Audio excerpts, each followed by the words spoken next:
Mike, have theories for mosquito control changed? Well, they've changed as we have had more techniques developed, as more safer and better insecticides have been developed, and as equipment has been developed to the point where we simply have more methods available to us now. Don, what's the best way of controlling mosquitoes? Well, it depends entirely on the situation. Some situations, let's say where you have mosquitoes in artificial containers, such as old discarded tires in cans, you can simply dump them out. That's the simplest and most effective way. Other situations, which are more extensive, require insecticide treatments. How about fogging, Mike? Is this as effective as thought previously? Well, it's not as effective as, say, attacking the mosquito in their breeding places. It's much more efficient getting mosquito larvae before they actually develop and the adults actually get out on the wing. What they do is they disperse all over the countryside. And if you think about it rationally, just how effective can adulticiding be when you go down up and down streets with a fogging or misting machine and you're only creating an insecticide swath of a certain breadth, whereas the mosquitoes are dispersed all over. If you get mosquitoes where they're breeding, this is a more permanent type of solution, whereas fogging or misting would require going back and forth night after night after night. It does have a certain repellent action and a certain number of mosquitoes will be killed, but it's really very inefficient. We're talking about a very serious problem here. St. Louis encephalitis, where you had how many reported cases last year? I think there were over 300 in Indiana. And also the California strain, which was not quite as prevalent. Yes, we had several cases up in Allen County of California.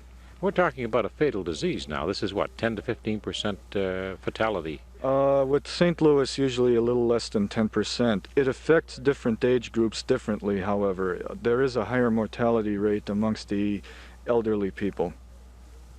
Now, these men, state sanitarians from various communities, and they're doing what here, Don?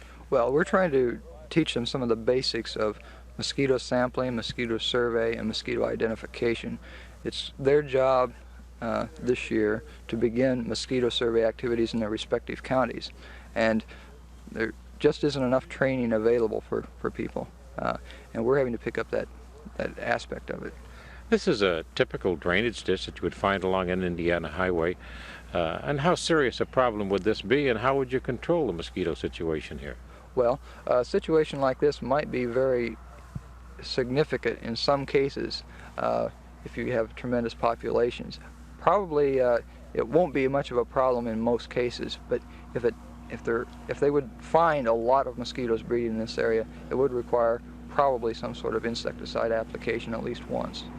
Actually, the sort of situation that would make a drainage ditch like this a matter of great concern would be if there was any significant amount of organic pollution going into it, such as leaky septic tanks or some type of pollution from private industry of some type.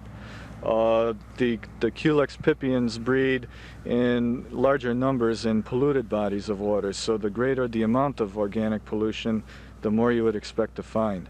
Do you anticipate an outbreak of either St. Louis or California encephalitis this spring and fall? Well, we have no way of predicting whether an outbreak is going to occur or not. This is a disease of other animals in which there is an overflow into the human population.